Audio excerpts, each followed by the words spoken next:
Van'ı tanır mıydın? Senin adamın değil mi? Öyleydi. Ve 3 gündür ortada yoktu. Bu sabah onu çalılıkta bulduk. Bir şey mi olmuş? Boğazında bir bıçak vardı. Civarda iz var mı? Hayır, kim yaptıysa izleri silmiş. Herhalde atını da çalmışlardır. Ama bindiği atı biliyorum. Benimkilerden biriydi. Çok yardımcı oldun. Öldürüldüğü bıçak nerede? Bilmiyorum. Ya ne biliyorsun sen? Hep bu tür şeyler çıkarıyorsun. Biri soyulur, dövülür, tartaklanır, kurşunlanır. Hiçbir zaman farklı bir şey olmaz. Sana kim yaptı derim, bilemezsin. Tom bence biliyor. Doğru, bir dakika. Bence biz gelmeden haberi var. Evlat, galiba atının dizginleri kopmuş. Bak sen şu çocuğun bana söylediklerini. Bana kalırsa çocuk haklı. Sanırım Van'ı öldüreni biliyorsun sen. Pekala. John Horn bu vadideyken sana pek yer kalmıyor. Ben yer açtım. Yaklaşık 15 millik. Tabii. Seni benim koruyacağımı sanıyorsan çok beklersin. Senden hiçbir şey beklemiyorum. Buraya bir cinayeti bildirmeye geldim. Ve bu konuda böylece kapanıp... Ben pek emin değilim. Çıkardığın belalardan bıktım. Bela mı? Bu ne demek daha bilmiyorsun.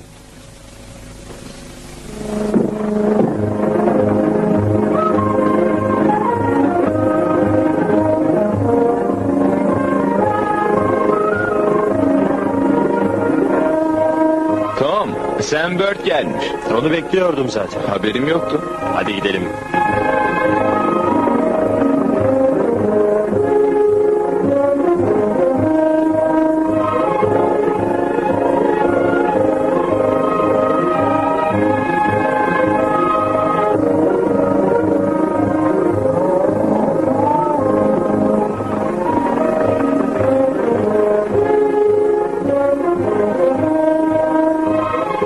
Sam Bird.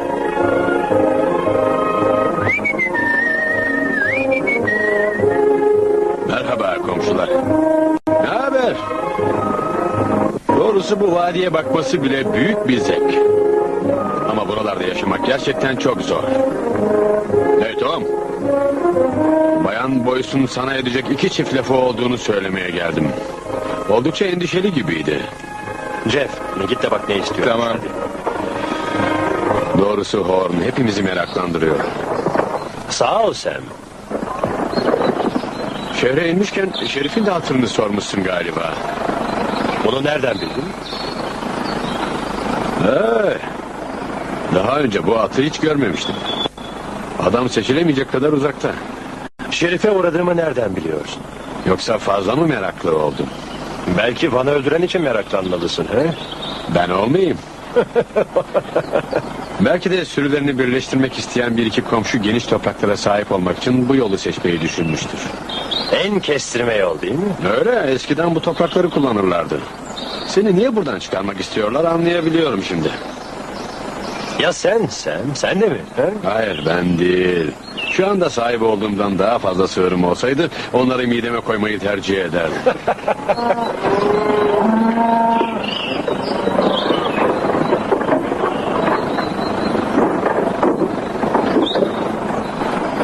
Onu kesinlikle görmemiştim.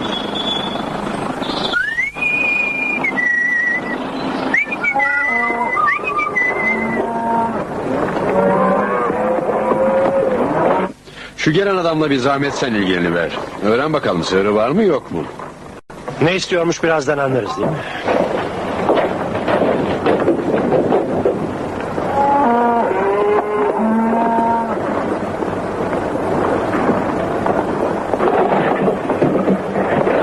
Baksana Tom. Bu adam bir yabancı. Kim olduğunu biliyorum. Öyle mi? Kim? Neyse ben artık gideyim. Hoşça kal Sam. Hoşça kal. Hey, adam çok rahat davranıyor. Evet, tahmin etmiştim. Öyle mi?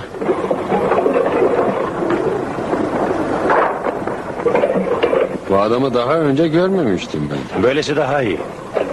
Ha. Pekala. Hoşça kal. Hoşça kal.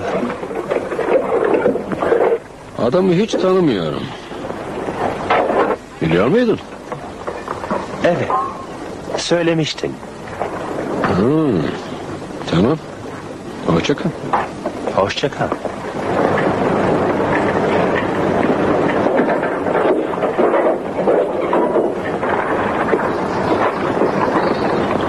Hey. Hayır. Seninle bir yerde tanışmadık.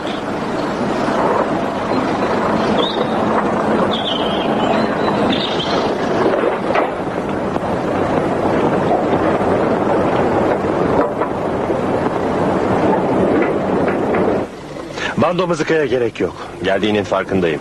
Beni hala hatırlıyor musun? Görmek istedim. Seni herkesten daha iyi tanıyorum dostum. Beni hala hatırlıyor musun? Görmek istedim. Heh, bu civarlar olup bitenleri anlatmaya meraklı gözden geçilmez durumda. Son adamın öldüğünü söylediler. Ne zamandır buralardasın?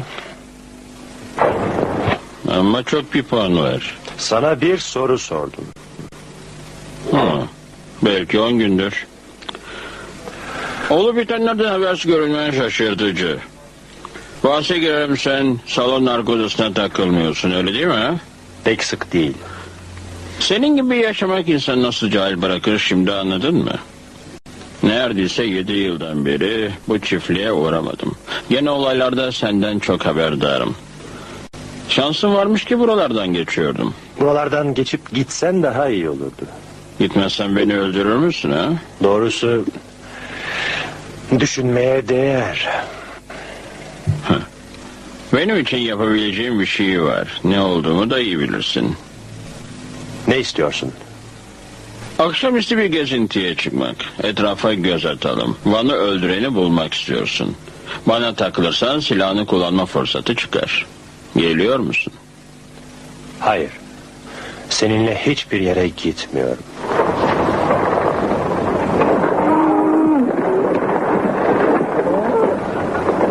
Tom onunla... Merhaba Jeff. Jeff!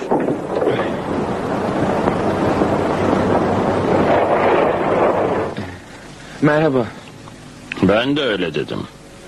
O silahı ilk defa mı takıyorsun? Ha, yeterince oldu. Öyleyse onu kullanacağına niye duvara atılıyorsun? Anlaşılan Tom eğitimini ihmal etmiş. Neyse, bunu hallederiz. Tom, dışarıda konuşabilir miyiz?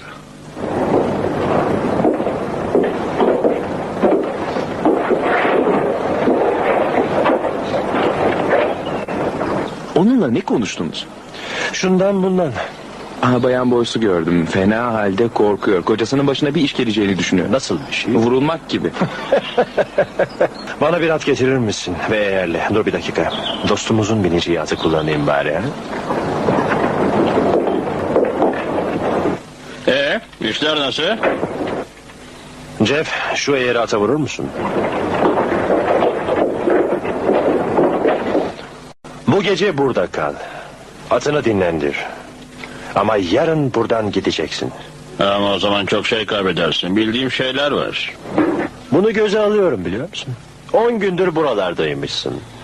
Van'da 3 gün önce öldü. Hadi Tom, adam öldürdüğümü mü sanıyorsun? Yok. Sen adam öldürmezsin. Yemek için olmazsa. Bazıları kahve için de yapar bunu. Bazıları da başka şeyler için. Ama Tom, 2 sefer haricinde adam öldürdüğümü kanıtlayabilen çıkmadı. Benim de elimde kanıt yok. Olmasını da istemem. Tek istediğim buradan gitmen. Bence o yapmıştır Tom. Öyle mi? Neyse, hadi biz gidelim. Boyce'a giderken onu da yanımıza alsak mı dersin? Ne de olsa cinayeti görmüş, öyle değil mi? Demek katili biliyor ha? Gidip şunun silahını al Jeff. Tam gözüme sabun kaçmışken. Hayır, gözüne sabun filan kaçmamıştı. Buraya getir Jeff. Ne oldu ki? Ne olacak? Yaptığının farkında mısın? Ya Van'ı öldürdüyse? Bir tanığın yaşamasına izin verir mi? Sen de Boyce'dan söz edip her şeyi ağzından kaçır. Ama ben bunu hiç düşünmemiştim. Sorun da bu işte, düşünmüyorsun. Şimdi yapacağımız onu da yanımızda götürmek.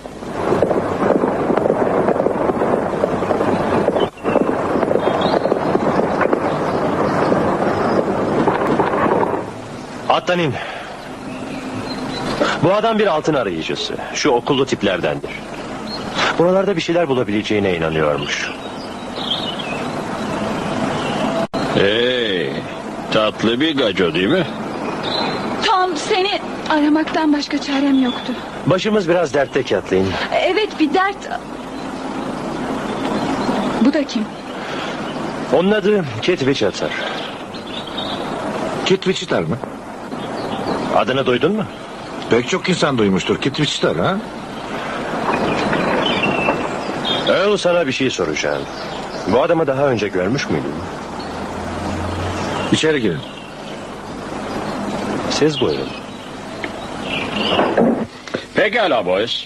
Van Amador'u öldüren ben miyim söyle. Neden? Hatırlamıyor musun? Unutmuş olabilirim. Bu adamı daha önce hiç görmedim. Emin misin? Pekala Wichita, silahlar yerinde. İyi söyledin. Aslında istersen cinayet hakkında hiçbir şey bilmiyorum. Sana ne dediklerini de. Ama bunu nasıl söylersin? Seni üzmek istemezdim hayatım. Ama ben tanıklık yapmayı göze alamam. Cesaretini ölçen yok Earl. Yazık ki ifade veremem. Elimden gelen bir şey yok. Anlaşılan karım sana yanlış bilgi vermiş. Belki görmeni istemiştir ha. Öyle bir şey demedi. Yo. Ama fikir oldukça ilginç. Evet, gerçekten. Sen kafana takma canım. Ben seni kurtaracağım. Tom, Van Amador'u öldürenin adını öğrenmek istersen söyleyeyim. Kelsey, yanlış adamların peşine düşmeyesin. Doğru mu bu? Evet. Yatağın altından çıkabilirsin çaylak. Karınla ben işi hallettik. Artık gidebilir miyim şef? Tabii gidebilirsin. Nereye olursa. Yeter ki uzak olsun. Aha. Buralarda görüşürüz. Ha, baksana güzelim. Bir şeyler hazırlar mısın? Herhalde seni görmek için bir uğrarım ha? Anladığım kadarıyla onu tanıyorsun. Nereden çıkardın? Tanıdığın falan yok. It's a day in the life of O'Reilly. To O'Reilly all days are the same. No land ever crossed by O'Reilly ever again looks the same. Now one day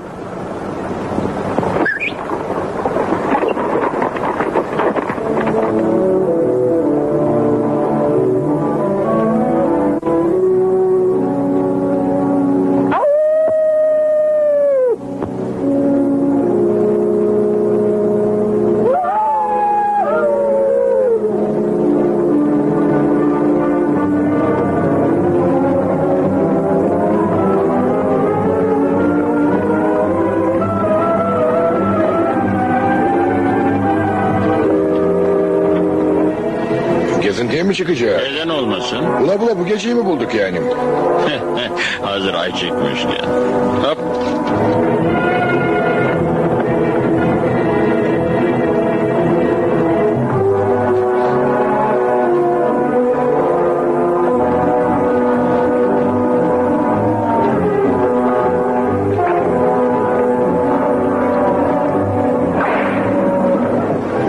Sadece 4 kişiler. Çok yazık.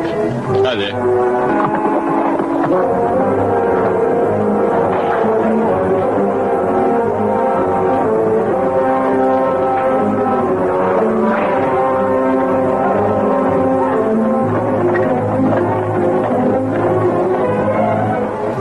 Dikkatli olun. Eğerleri sağlam istiyorum, adamları değil. Bir şey daha var. Şuradaki atlıyı görüyor musunuz? Sol taraftakini mi? O benim. Hadi atını yakalayın. O benim.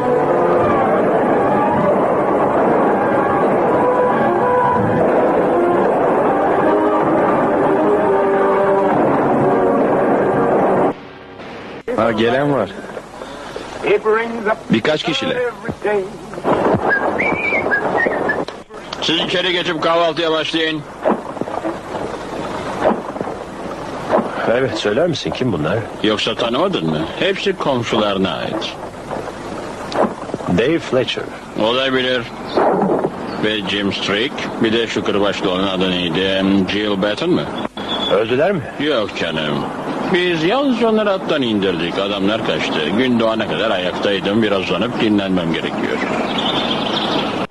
Anlat. Birilerinin sırlarını çaldığını bilmiyor muydun? Tabii ki biliyor. Artık İnsan bildiğin sırlarını onlar da bilmez mi? biliyor çünkü onları iş başında yakaladım. Memnun oldun mu? Öyleyse artık o hayallerin nereden çıktığını açıklayabilirim ha? Bence bu pek de iyi fikir değil. Bırakalım onlar yedikleri bifteği nereden bulduklarını açıklasınlar. Bunları geri vermeliyiz. Neden verecekmişiz? Birkaç baş öldürüp derisini yüzüyor sonra da etini satıyorlar. Bu adamlar yaşıyor derken doğru mu söylüyor? O tabii sapsağlamlar. Öyleyse buraya gelirler. Gelemezler. Herhalde bu aptalca olurdu. Silahlarını alıp gelecekler. Gelsinler o zaman. Jeff, sen şunları evin içine taşı, olur mu? Hadi evlat. Dinle. Bu iş yüzünden kimse ölsün istemiyor. Öyleyse şu yerleri kendi atlarına vur ve iyi dileklerimizi ekleyerek sahiplerine gönder. Bence mesajı alacaklardır. Geri göndermek mi? Benim atlarımla. Deli misin sen? Nasıl olsa atlar geri gelir, hem bu çok çok işine yarar. Bir daha sorun çıkmaz. Hayır, zaten sorun çıktı. İyi de sana ne diyecekler ha? Gece yarısı kendi halimizde atlarımıza binerken Tom ortaya çıkıp bizi kovaladı ve yerlerimizi çaldı. Ha?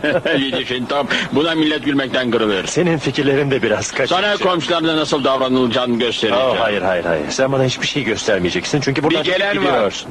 Yeni mi fark ettin? Çok uzaktaydı. Buraya geldiği belli olmuyordu. Peki kimmiş o? John Hearn, onların patronu. Güzel.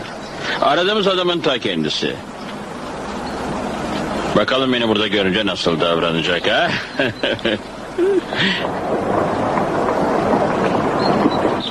Determined looking old Moosehorn, ain't he?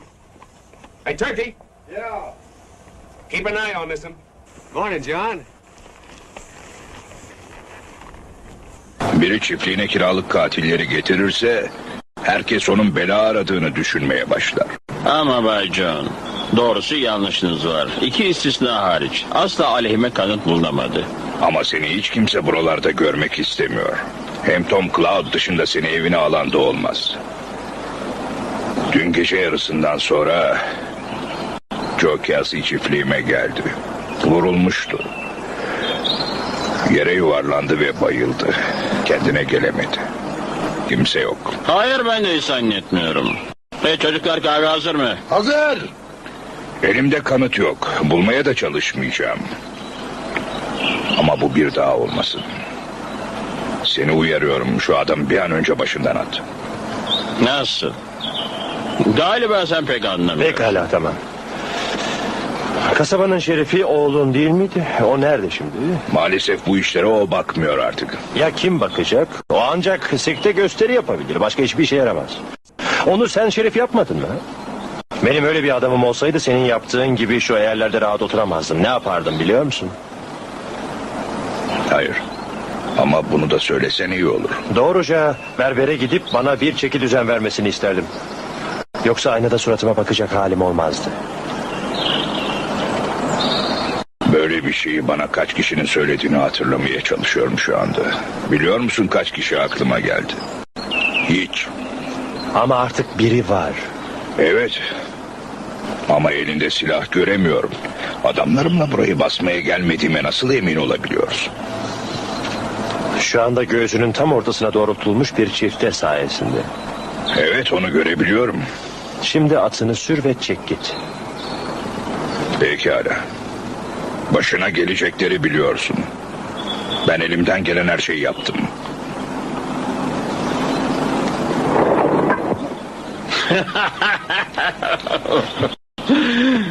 Bizleri korumak için bunca çaba göstermene gerek yoktu dostum. Evet, belki de sen haklıydın Witch. Belki ben yanıldım. O, emin misin? Yeni at alıyor muyuz? Hayır dostum. Tom yardım etmemizi rica ediyor, öyle değil mi? Ata binmeyi seviyorlar ha? Onlara günlerini gösterelim. Evet, gösterelim. Aldıkları sığırları da vermediler. Önceden de borçluydular. Dün gece onlardan birini öldürdük. Bize de ona göre davrandılar ama bundan böyle cömert davrandınız. Bire karşılık iki olsun. Seni yeniden savaşmaya hazır görmek doğrusu çok büyük bir zevk. Pekala Witch, ücreti konuşabiliriz. Hadi Tom, senden para almaya niyetim yok. Amacım yardımcı olmak.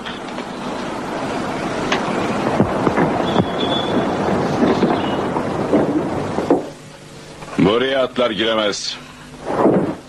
Affedersin baba, sen miydin? Belki neden gülmediğimi öğrenmek istersin. Aldırma, bana komik gelmişti de. Saçmalıklarına yıllarca güldüm. Ama artık gülemiyorum evlat. Ne yapacaksın söyleyeyim mi? Bir tas sıcak su içine şu bildiğimiz papatyalardan koyup... Bugün adamın biri bana posta koydu.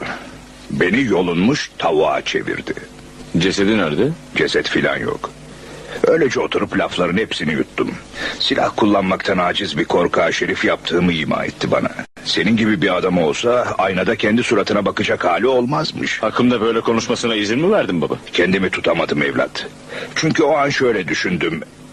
Belki de haklıydı. Benim oğlum... Ne yani? Konuşurken lafımı kesme. 2 hafta önce biri geldi. Adı Kit Wichiter ve bir silahşör. Gözüm üzerinde. Gözün üzerinde ama 2 kişi öldürüldü. Joe Kelsey ve Tom Cloud'un adamı. Pekala. Onu gözlemeyi bırak artık. Haftaya Kit Wichiter bu civarlardan gitmiş olsun. Ya öyle mi? Bana cevap verme! Şerifim senin kuklan değil. Şimdi bir şey söyleyeceğim sana. Sen hiçbir şey değilsin. Ama artık olacaksın. Bu yöreleri ben yönetiyorum. Kendini bir şey sanma. Kit Wichiter buradan gidecek. Anlaşıldı mı?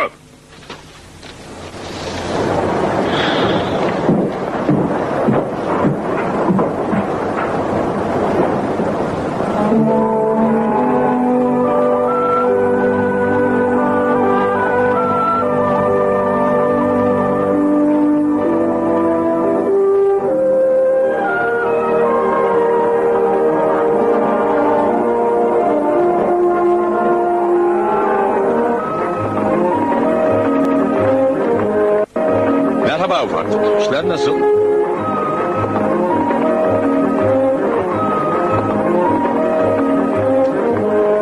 Ne haber Tom? Neler yapıyorsun? Çiftliğin işleriyle uğraşıp duruyorum. Yaza hazır olmalıyız değil mi? Silah talimi de yapıyorsun değil mi? Ne kastediyorsun? Huzursuzum. Joe Kelsey'nin öldürüldüğü gece o eğerleri geri yollamamalıydım. Van'ı Kelsey'in öldürdüğüne inanacak nedenlerim vardı. Ama bu arada Kelsey'in işi bitti. Belki de cezasını bulmuştur. Ne yaptın farkında mısın? Bu adamlar kurşunlasan aldırmazlardı. Ama eğerlerini alıp geri yolladı. Onları vurup öldürsen daha iyi olurdu. Bence böylesi daha iyi oldu. Umarım haklısındır. Tom, o 3 adam yaşadığı sürece bu işten paçanı sıyırabileceğini sanmıyorum. Kendileri bilir. Bir şey daha var. Komşuların dediğine göre şu Kit Wichiter adlı kiralık katili buraya getirmiş. Karşısına çıkmaya kalkan olursa öldürtecekmiş. Hayır.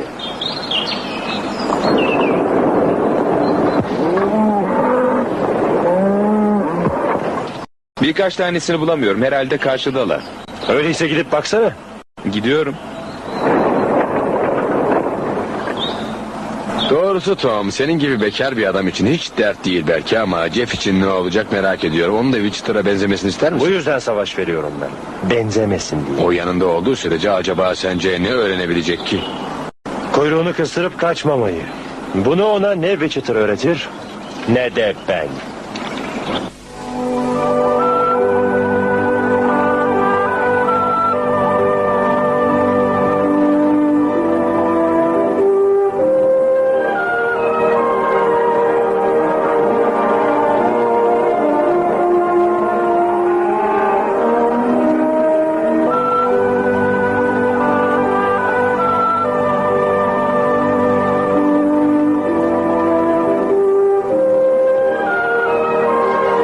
Sürüde bu hafta ne kadar artış oldu ha?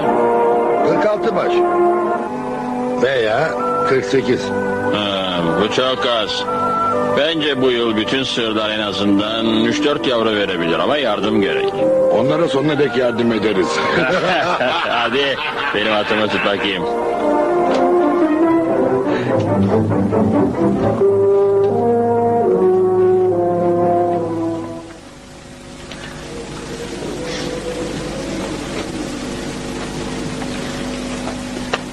Nasılsın anneciğim?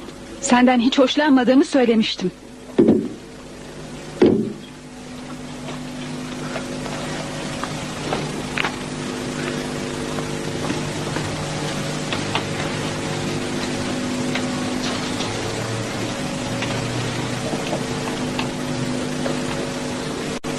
Hey, Tuzu az olmuş. Aman ne yazık.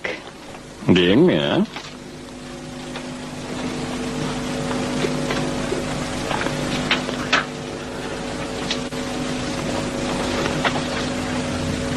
Neyse.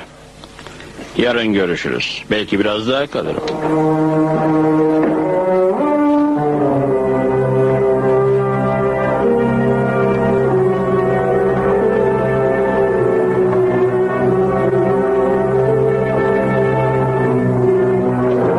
Hadi gidelim.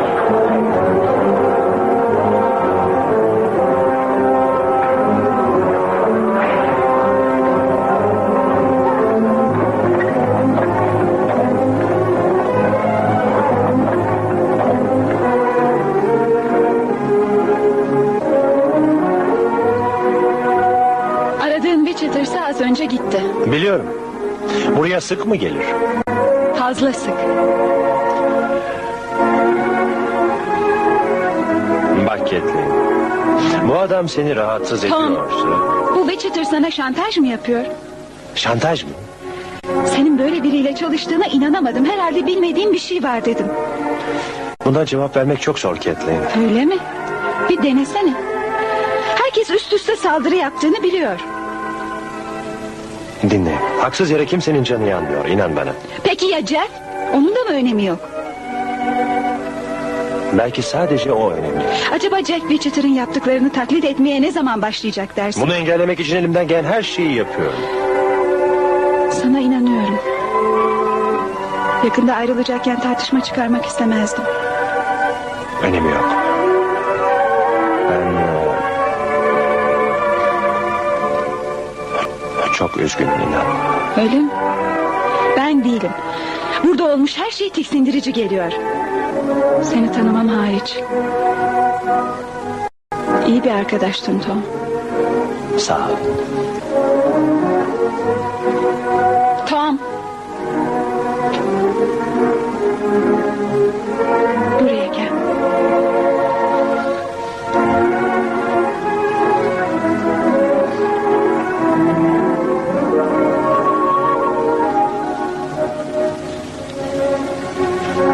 Bana sarılsana.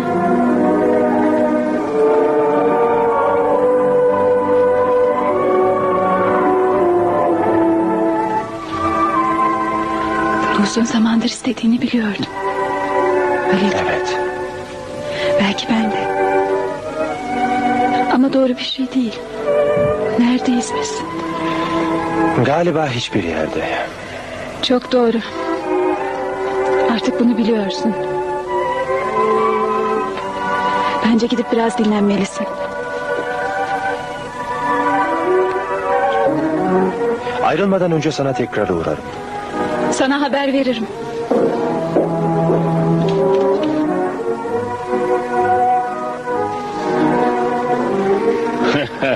İşte nihayet çıktı. Endişelenmeye başlamıştım. Hadi gidip şu geniş topraklarda bir gezinti yapalım.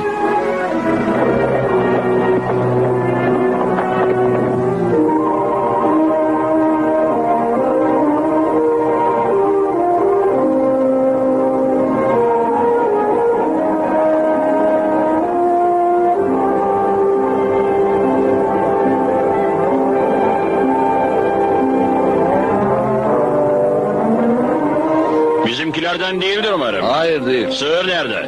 Acele işi çıkmış gitti. Yerini bilmiyor. İyi bir cevap doğrusu.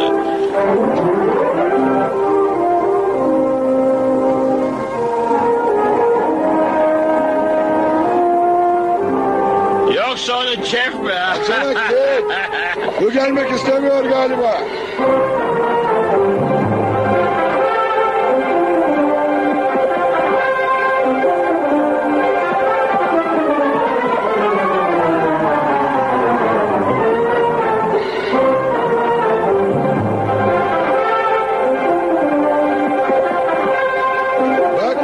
Sığır daha yakaladım. Bu da gelmek istemiyor. Onu ikna et. Hey bırak gitsin. Son bir iki sığır için uğraşmayın dedi. Şuradaki kayayı görüyor musun? Evet.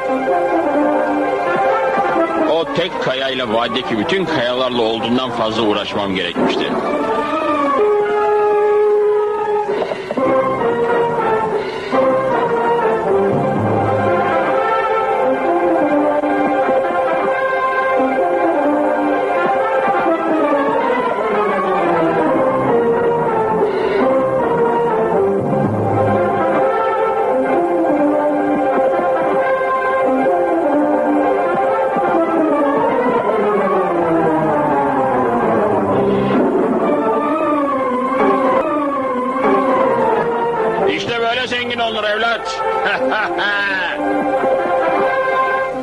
Sonunda derisi yüzülmüş sığırları sattım. Sadece 600 papel ama hiç yoktan iyidir. Vay canına, hayatımda bu kadar para görmemiştim.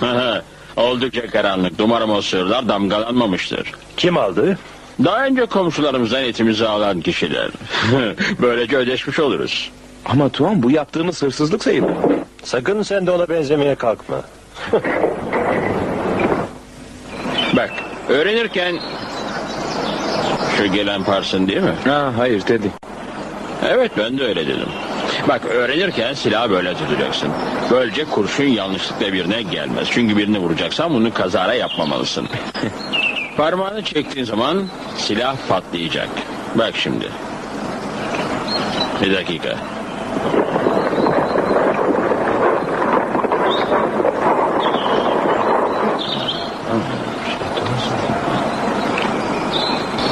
Bana dinlenmiş bir at getirir misin dedi.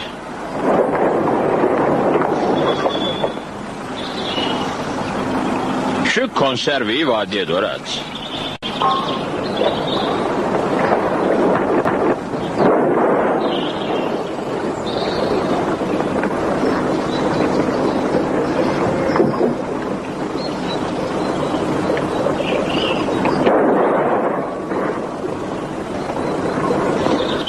Bak ne usta bir öğretmenim. Dikkat et de fazla öğrenme. Bu gece gidiyor musun? Ben de varım. Hayır, sen bu işte yoksun. Silahını da bırak.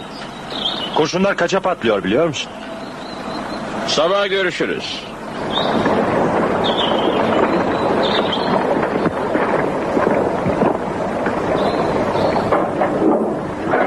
Bana kalırsa bir süre daha ağırdan alalım. Nasıl olsa adamlarımız bir çaresine bakar. Senin çatışmadan kaçtığını sanmasınlar da. Sığırlarımız sürekli kayboluyor. Şu Witcher'ın bu işte parmağı olmalı. Öyleyse ona bir ders vermek gerekli. Demiş Trick. Kes şunu Jill.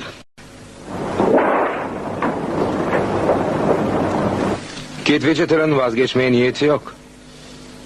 Cassie'yi nasıl vurdular? Richard'ı vurmuş olmalı. Peki o zaman? Orada olacak mısın? Sana güvenelim mi? Korkacak mıyım yani? 3,5 atar. Bu yasalar dahilinde halledilmeli. Yani bize lazımsın. Yoksa seni ne yapalım? Orada olacağım. Ne zaman? Sabaha gelirim. Yarın nereye gideceğini öğrenin. Gece olmadan önce de planımızı yapalım. Sakın bana şansımız yok deme. Asıl onun şansı yok. Artık kasabayı terk edin. Vızıldamanızdan bıktım. Eve dönmeden eğerleriniz yerinde duruyor mu bir bakın. Boş ver Jill.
Merhaba millet. Baktım ışığınız yanıyor, bir uğrayayım bari dedim. Bir kadeh içebilir miyim? Burası meyhane değil. İyi ya. Hiç değilse para ödemeyeceğim. Keyfine bak, bizi aldırma. Nasıl istersen. İnanılır gibi değil. Doğrusu çok iyiymiş. Kendiniz mi yaptınız ha?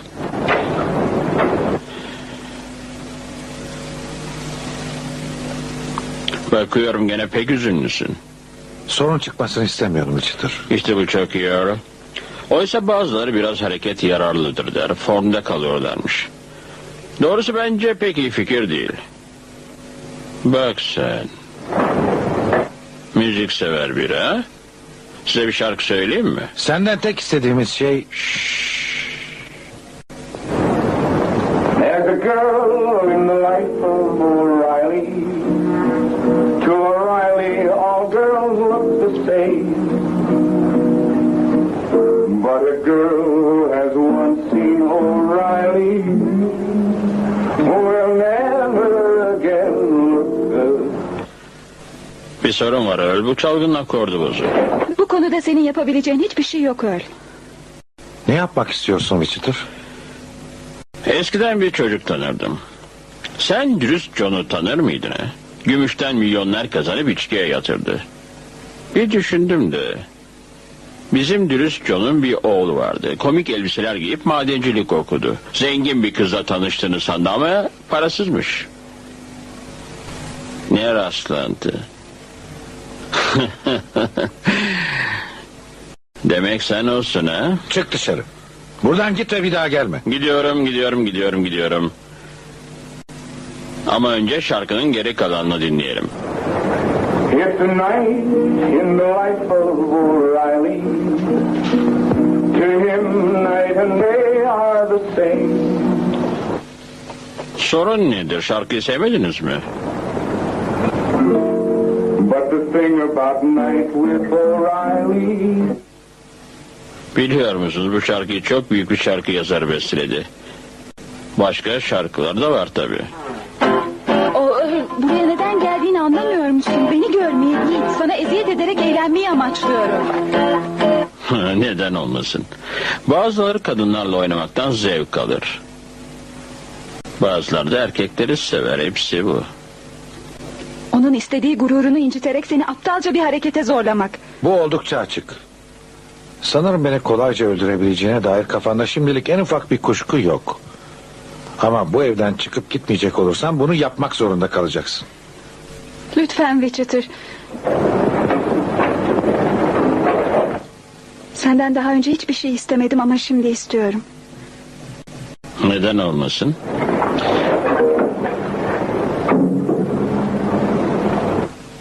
Aman eşyalarını toplarken bir şey kırılmasın tatlım. İyi geceler çaylak. Kimse sonsuza dek yaşayamaz.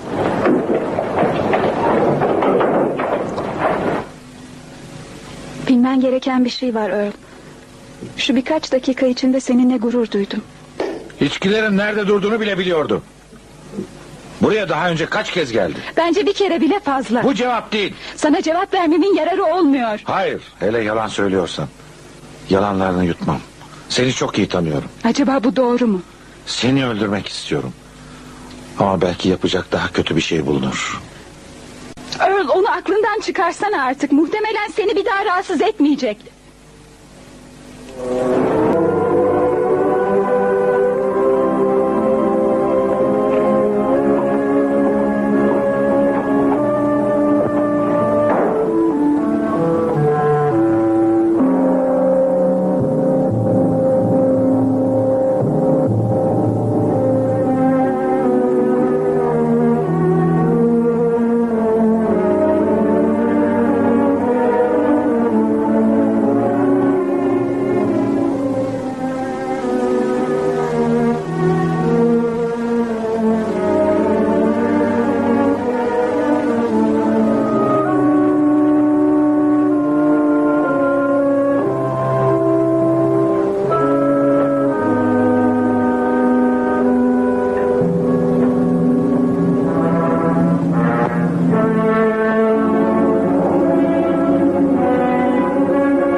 Cloud, yardım istemeye geldim. Garip bir zamanda geldim. Oğlumun ölümü hakkında ne biliyorsun sen? Dün gece bürosunda vurularak öldürülmüş. Katil 4 kez ateş etmiş. Kurşunlardan 3'ü oğlum yerdeyken sıkılmış. Üzgünüm John. Wichita dün kasabada mıydı? Nerede olduğunu ona sormalısın. Onu bulsam soracaktım zaten. Bak şunu söyleyeyim. Bürosuna gidip onu öldürmeye kalkışabilecek çok az adam vardır. Wichita yapmış olabilir. Bunu neden yapsın? Bunu da bilmiyorum. Oğluma Wichita'yı buradan uzaklaştır demiştim. Belki de erkekçe davranıp bunu yapmaya çalışmıştır. Biliyor musun, oğlu öldüğünde insanlar bir garip oluyor. İyi miydi kötü müydü hatırlamıyorum bile. Cesur muydu onu da bilemiyorum. O benim kafamda hala küçük bir çocuk. Herhalde öyledir. Artık hiç önemi yok. Nasıl biri olursa olsun emeklerim de önemsiz. Önemi olan bundan sonra olacaklar. Nasıl yani? Oğlumun yerine ben geçiyorum. Tarafları belirleme vakti geldi artık. Çünkü burayı düzene kavuşturacağım. İster yanımda ol, ister bana karşı. Herkes mecburen çitin bir yanını seçecek. Doğrusu pek fazla seçenek yok gibi. Cevabını öğrenmek istiyorum. John, kendim için hangi tarafı uygun görürsem onu seçeceğim.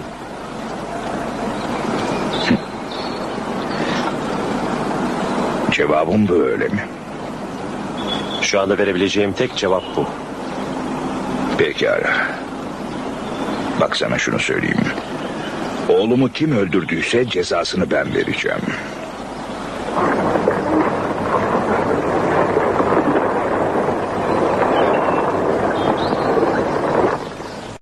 Eğer bir daha buraya gelirsem bu birini tutuklamak içindir.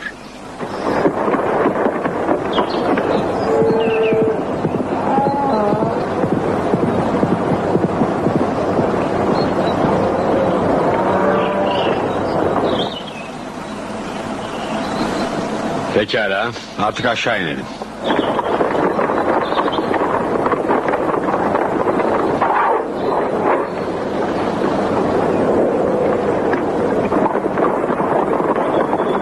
Siz biraz oyalanın çocuklar. Ben gidip bir bakayım. Kokarca mı arıyormuş yoksa sincap mı?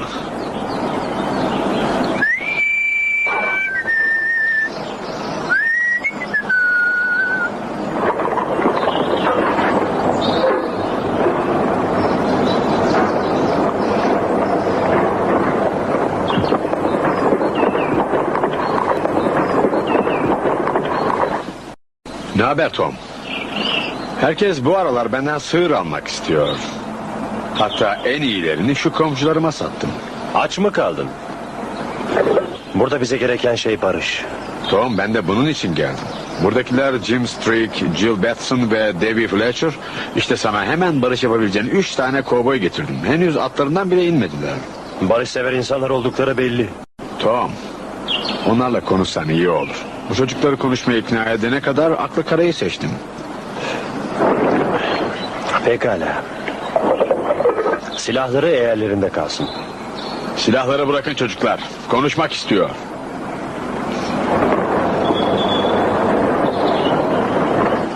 Kırbacı da. Jill, kırbacını bırak.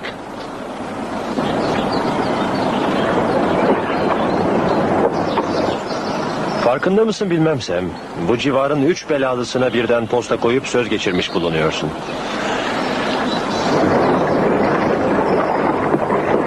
Pekala, söyleyin bakalım. Şerif'i kimin öldürdüğünü bilmek istiyoruz. Tek bildiğim biz değiliz. Siz benden daha çok şey biliyorsunuz. Belki bunu John Horn bile bilmiyordu. Bu gördüğün çocuklar Şerif Horn'u canlı gören son kişiler. Doğrusu üzücü ama hatırlanmaya değer biri ise unutulmaz. Bakın çocuklar, John Horn intikam almaya kalkışacak olursa emin olun ortalık kan gölüne dönecek ve cesetten geçilmeyecek. Zaten kararlı. Yardımcılarını seçti bile. Ben, Gil Watson ve Jim Streak. Artık Kit Richards'ın hayatta kalması oldukça zor. Galiba Kit pek sevilmiyor. Yo, Witcher'ı da severiz, iş bitirme yöntemini de. Tom, bu çocuklar eskiden senin soyduklarını kabul ediyorlar. Hesabı düzeltiriz ama bir şartla. Ne şartı? Kit ve Chitterhorn'u temizlemeye yardım etsin. Ya etmezse? O zaman biri Kit ve Chitter'ı temizler. Hepsi bu. Görüyorsun, çok basit. Witcher'dan sonra Teddy var. Sonra Parson. Ve ben. Toplam 4 kişi ediyor. Bakarsın 5 olur. Galiba Jeff'i kastediyor. Jeff'i karıştırmayın. Sürekli Witcher'la dolaşıyor. Onu karıştırmayın dedim. Tom, bu çocukların bir hedefleri var. Belki buna hakları da var, belki de haksızlar ama insan çıkarını korumak zorundadır, değil mi? Yerlerinde olsan sen ne yapardın? Söyleyeyim ister misin? Tabii. Yerinizde olsam ilk yapacağım şu olurdu. Eğerime yerleşip buradan bir an önce toz olurum. Yoksa her an biri eğerinizi yine alabilir. Çocuklar, galiba gitmeniz en iyisi. İlk defa doğru bir şey söyledin.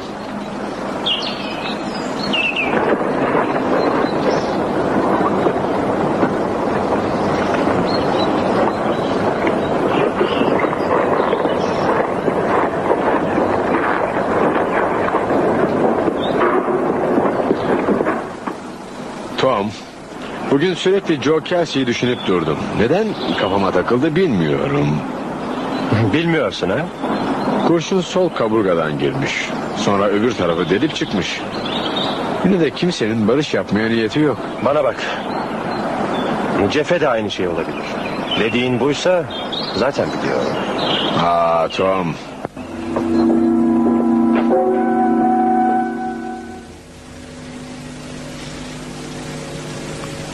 Buraya nasıl geldin sen? Vadiden yürüdüm. Earl eğrimi kilitlemiş. Görüyor musun neler oluyor Tom? Acaba kaç koca karısını 40 metrekarelik odaya kapamak ister? Yol daha tehlikeliydi. Aksini söylemedim.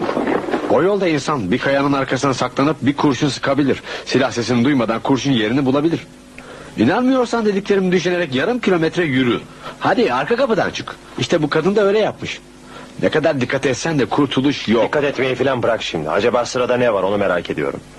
Yani Widgeter mı?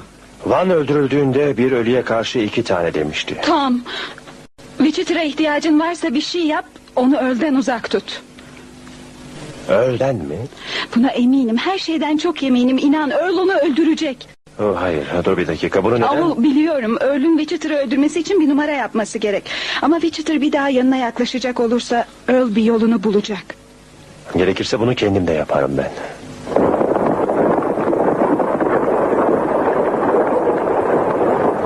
Koca olmak dünyanın en zor işlerinden biri galiba. Konuşmak ister misin? Onu görmeye dayanamam. Ama dur bir dakika, bak ben...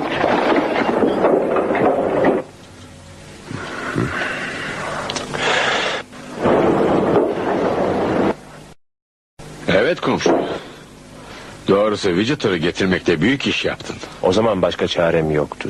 Silaha ancak silahla cevap verilir. Horn da böyle düşünüyor.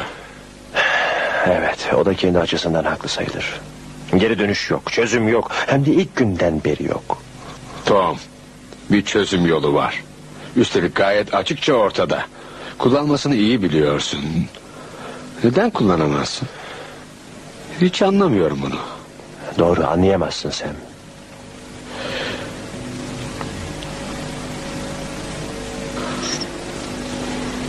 Pekala evlat. Beni korkuttun. Sana söz dinletmek için illa kötek açmak mı gerekiyor? Yoksa bu işi bırakmak mı istiyorsun? Senin atlara bakman gerekmiyor muydu? Bir soygun olayından geliyordum.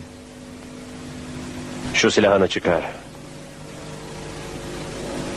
Ve bir daha da tak. Bir daha Witcher'la dolaşmaya çıkmadan bana soracaksın. Öyle olsun.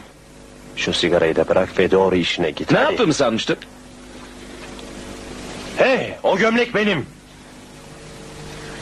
İşte bu da bir tür soygun. Neden olmasın?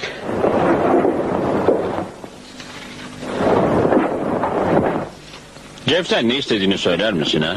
O çocuk yeterince akıllı. Şerif'i sen mi öldürdün? Elmer'a bir şey mi olmuş? Dün gece bürosunda vurularak öldürülmüş. Er ya da geç biri bu işi yapacaktı. Onu sen mi öldürdün? Berkton biraz şöyle gelsene. O tek kayayla öylesine uğraştım ki. Onu da vurdun mu peki? Bak tabii vurmadım. Hayır, yanından geçtim. Ne demeye sorduysam.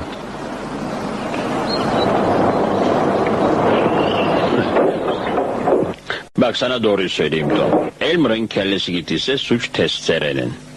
Testere mi? Testere, masanın üzerinde bir testere duruyordu. Doğrusu bana ne oldu bilmiyorum. Birden kafasına testereyle giriştim. Catelyn'e ne söyledin? Catelyn mi? Düşüneyim. Oh. Ha, ne demiştim? Merhaba Catelyn. Earl seni bu yüzden mi öldürecek? Earl'ün ne yapacak? Olamaz, hiç şaka kaldırmıyor o.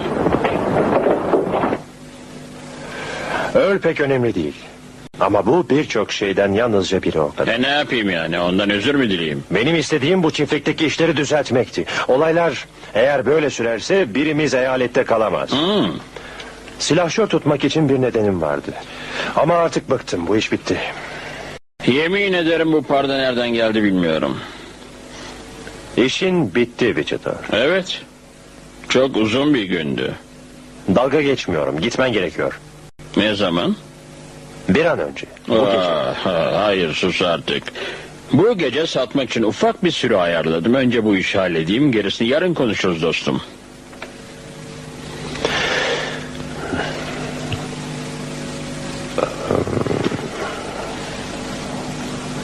Pekala.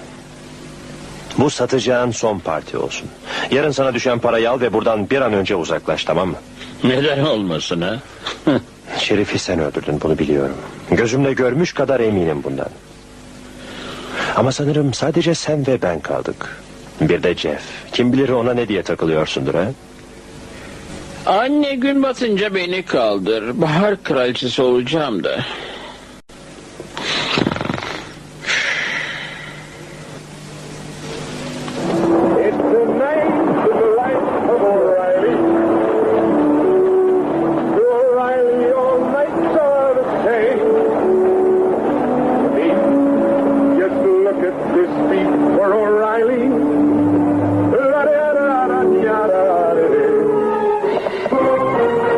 Geliyor. Jeff olmalı. Nasıl sıvıştın? Zor olmadı. Sanırım bu geceki işinin bütün ayrıntılarını biliyorsundur. Sadece anlattığım kadarını. Tamam, anlaştık. Hayvanlar işte buradan geçiyor. Sonra? Sizi yolda yakalarım. Hadi sen yola devam et.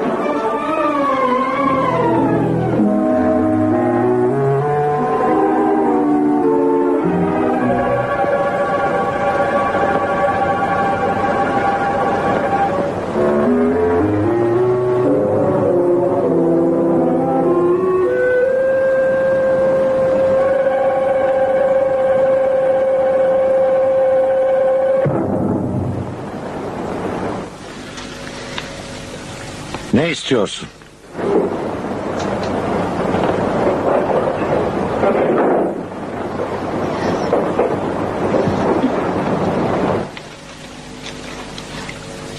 Yerinde olsam onunla oynamazdım.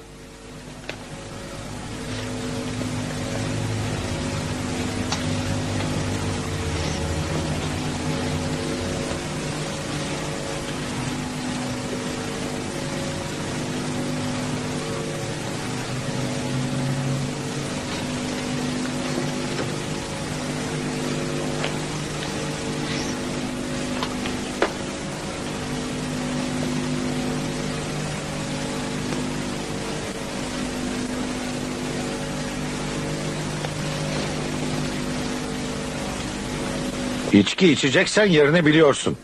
Hem de çok iyi.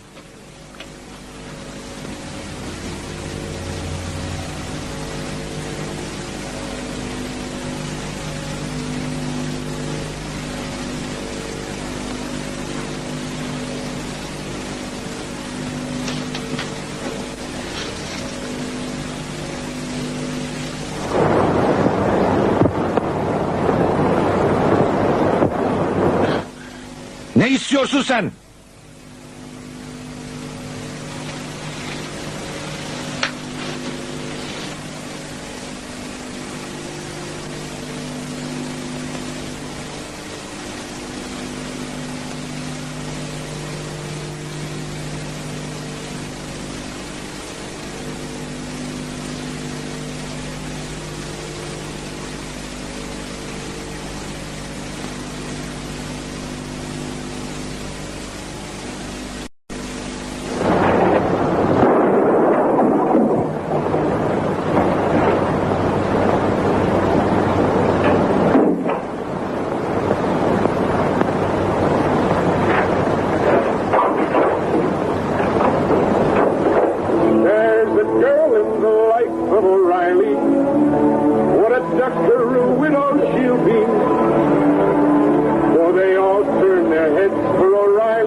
zamanlar yoldan çıkmasın.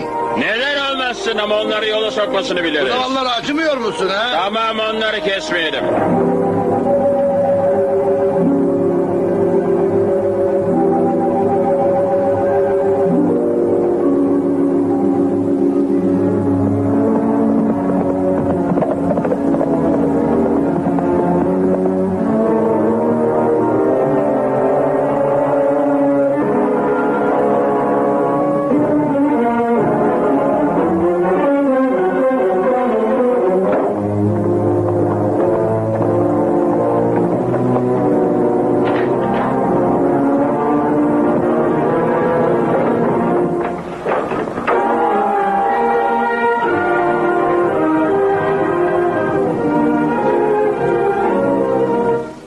Silahını geri getirdim.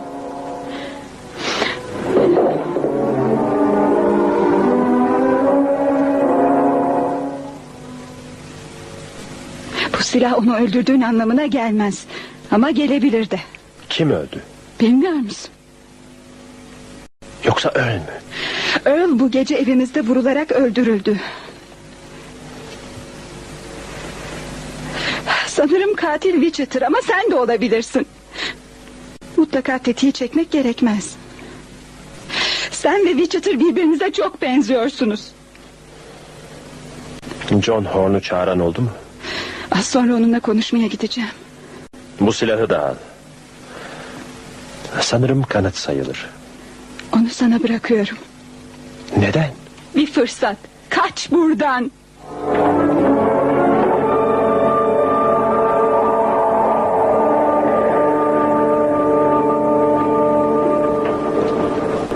Artık her şey bozuldu. Paçayı kurtarabilirdin.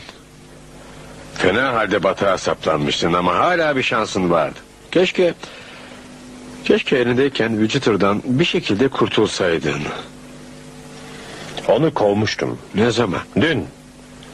Ama benimle konuşup bir gece daha istedi. Bir gece daha. Tom, sana kaç kere ona sırtını dönme demiştim. İşte sonuç. Wichiter'ı da başından atmanı defalarca söyledim. Ama dediğime geldiğinde onun bir gece daha kalmasına izin veriyorsun. Boyce'u senin öldürmediğini biliyorum. Ama bu ülkenin kanunları da biliyor mudur acaba?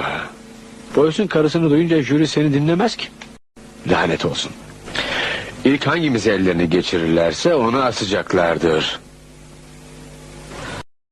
Tabii sen iyi saklanırsın. Saklanmak mı? Senin gibi bir adama bu daha da acı gelir biliyorum ama Wichiter'ın seni düşürdüğü duruma bir bakarsan hayatta kalman bile mucize olur. Kaçmaktan başka çaren yok. Burada kalamazsın. Bu da her şeyin sonu değil.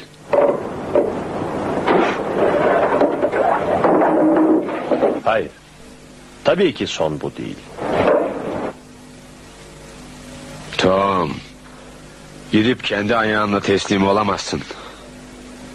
John Horn oğlunun katilini istiyor. Tamam, istediğini alacak. Onu öldürmelisin. Bunu biliyorum. Ama Tom...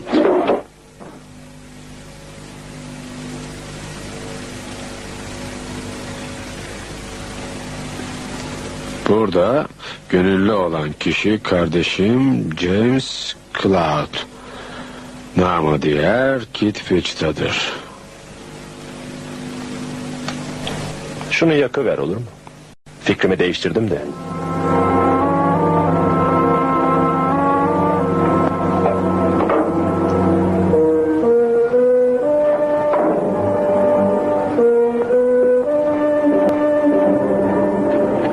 Tom, buraya geri dönecek misin? Sanırım gelen olur. Yok, hayır, Teddy'ymiş. Tuzağa düştük. Persin öldü. Jeff de orada kaldı. Jeff? Yaşıyor mu peki? Bilmiyorum. Nerede o? Keprak civarında bizden ayrıldı. Sonra da onu görmedim. Ne diyor onu? Peki vuruldu mu? Yarası ağır mı? Bizi çapraz ateşe tuttular. Persin daha ilk kurşunla vurulmuştu. Yere düşene kadar da ölmüştü. Boş ver Parson'ı. Jeff'e ne oldu? Onun vurulduğunu görmedim. Sonra Wichiter kaçtı. Belki onu da yakalamışlardır diyorum ama yanılmışım. Nasıl oldu Wichiter nerede? Hala orada savaşıyor. Duymuyor musunuz ha? Silah seslerini duymuyor musunuz?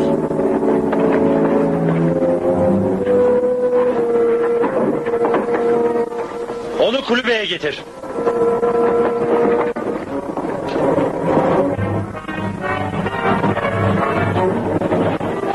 Şu Witcher'ın atı mı? Anlaşılan buralarda bir yerde. Sanırım bir yerde durmuyordu. Madison'u hiç kolay olmadı.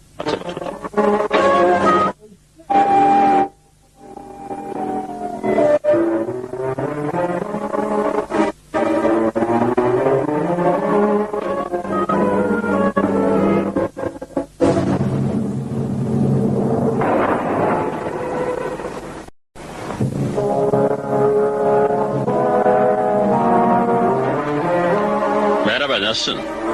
Seni öldürebilirdim. Jeff nerede?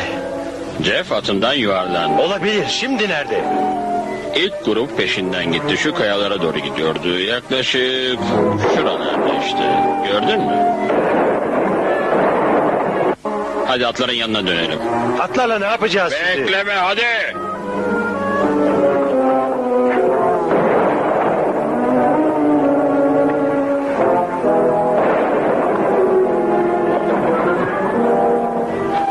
Jeff sağ mı? Sanırım hala yaşıyordur ama belli de olmaz. Onları durdurmak için atlara ateş ettim ama şurada beni sıkıştırdılar. Ben gidiyorum Sam. Ateş altında oraya gitmek imkansız. Oraya gitmemiz şart.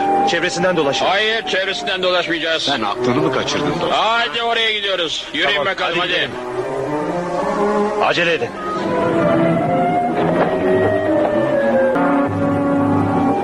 Hey Jim. Çocuğun yarası kanıyor. Kanasın.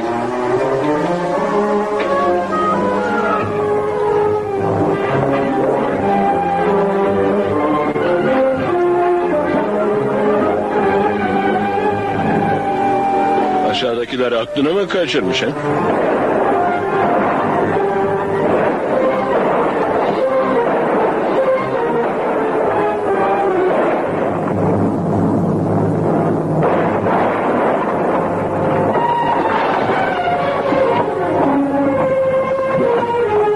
Çabuk uzaklaşın buradan. Bırak onu.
Sen arkayı kolaçan et, baskın yapmasınlar.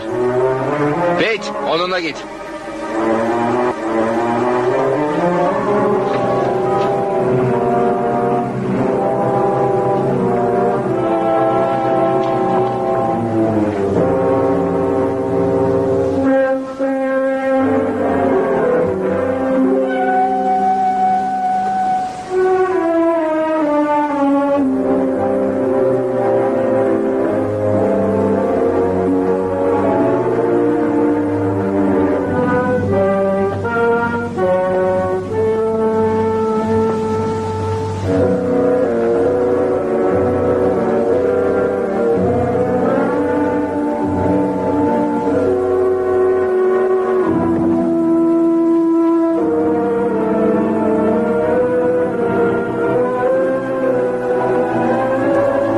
Bir şey görüyor musun? Sen dikkatli ol, oradadır. Vay kerata. Hadi bakalım şimdi dene.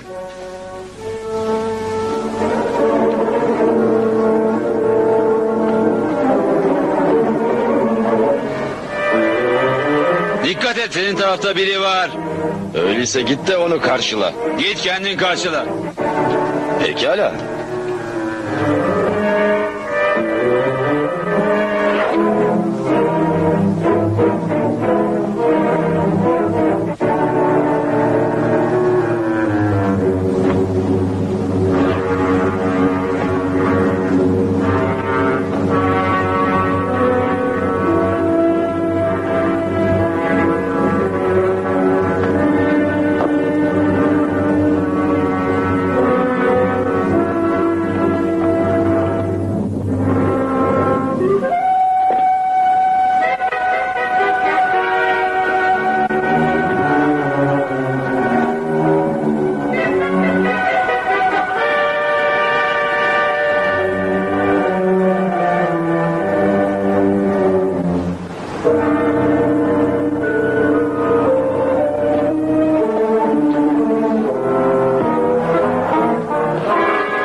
Witcher, dikkat et!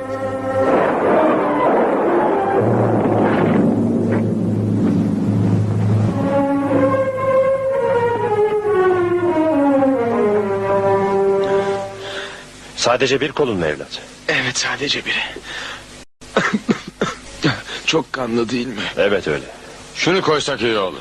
Evet ver. Bak sen sıkı delikanlıymışsın Jeff. Sen olmasan beni kuş gibi avlayacaklardı. Sağ ol Wichita. Bu yara neredeyse ölümüne neden olacakmış. Aldırma sen. Hey, 2-3 kişi daha olacak. Çalla bakayım ben. Veçetar. Çocukla işim bitince seni bulacağım. Öyle mi?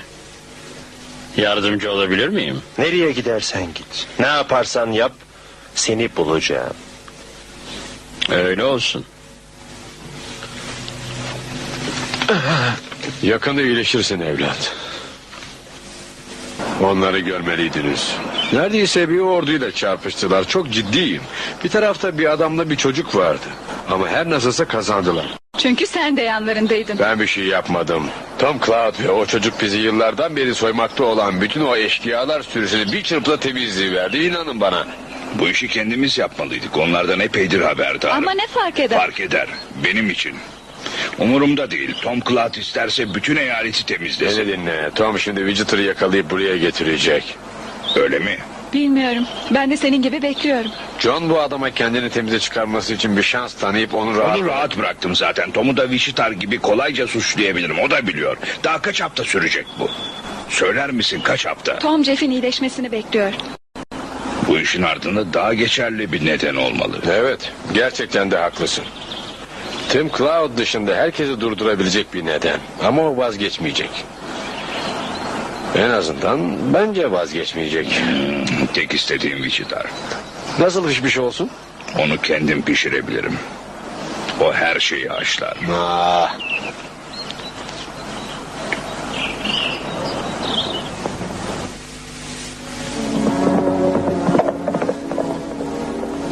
Duydun mu? Yakınlarda birkaç at sesi var. Kastettiğin onlar mı? Evet. Ama Widgeter değil Tom. 2 kişiler. Öyle. Bu bekleme, dinleme beni deli edecek. Peşinden gitmeliyim Jeff. Geri dönmeyecek. Hayır, dönecek. Ne zaman? Belki de bugün. Nereden biliyorsun? Ne düşündüğünü tahmin edebiliyorum. Birbirimizin aynıyız. Bu fikri kafandan çıkar. Bak, o yaptığı yanlışların farkındayım. Aslında bir tane büyük hata var. Uzun süre önce ben yapmıştım. Şimdi ya düzeltirim ya da hatamı öderim.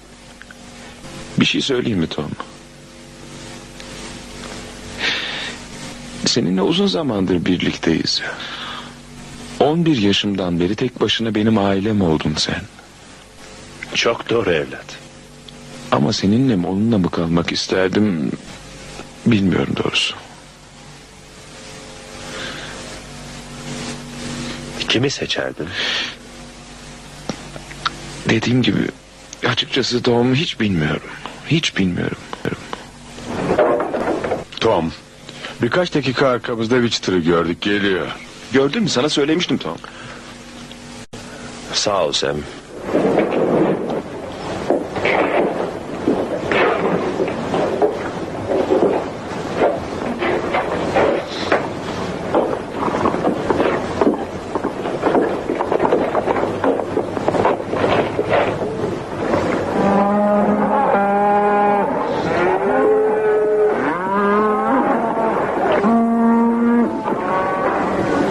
Onu buraya getirmemeliydin. Bilsem getirir miydim?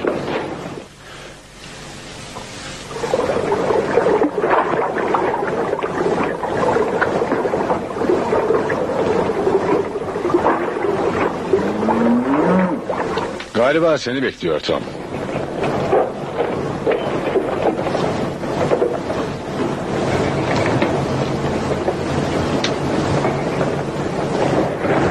Bana inanıyor musunuz? Seninle başa çıkamaz Tom. Haklı Tom, en ufak şansı yok. Onu duvarın ardında tut. Onları rahat bırakın. Hiçbir şey olmayacak.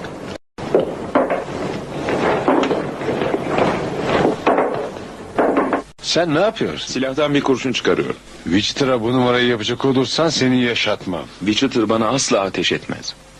Asya var mısın? Hayatımı koyuyorum ya.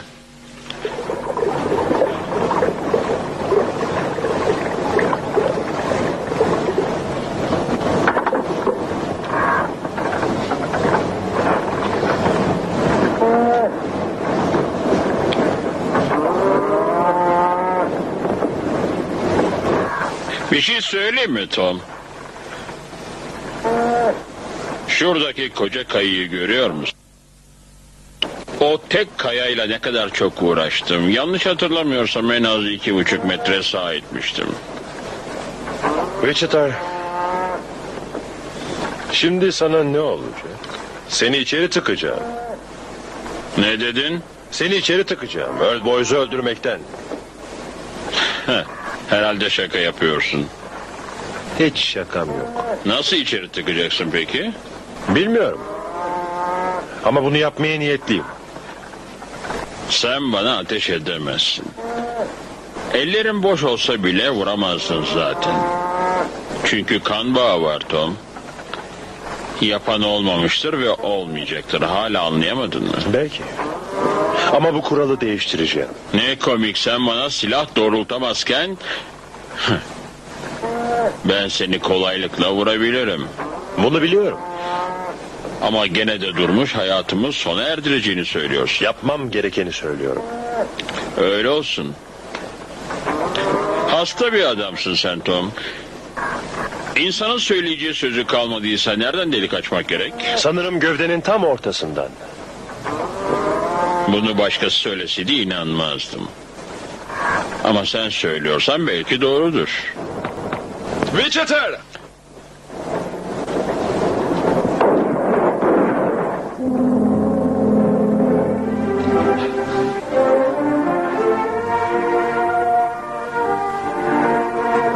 Bahsi kaybediyordun Jeff. Jim! Bak ne kadar iyi bir öğretmenim. Galiba sen fazlaca öğrendin. Onu benim vurduğumu sanıyor. Görmüyor musun? Bu onu mutlu edecek. Silahlar hakkında ne bilirsin? Sadece bana öğrettiklerini.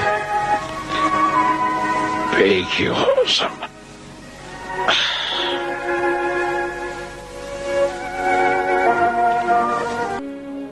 Bu kadar.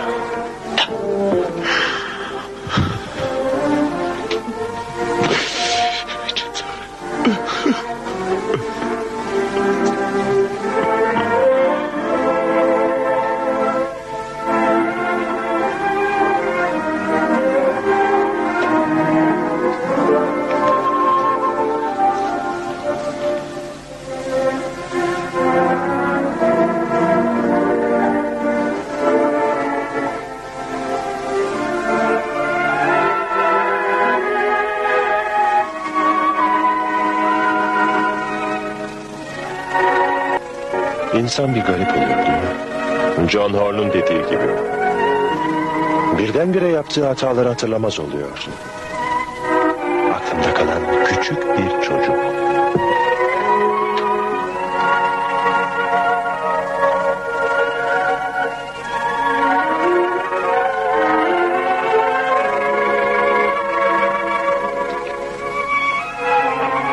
Vadideki o tek kayayla hepsiyle olduğundan daha çok uğraşmıştı.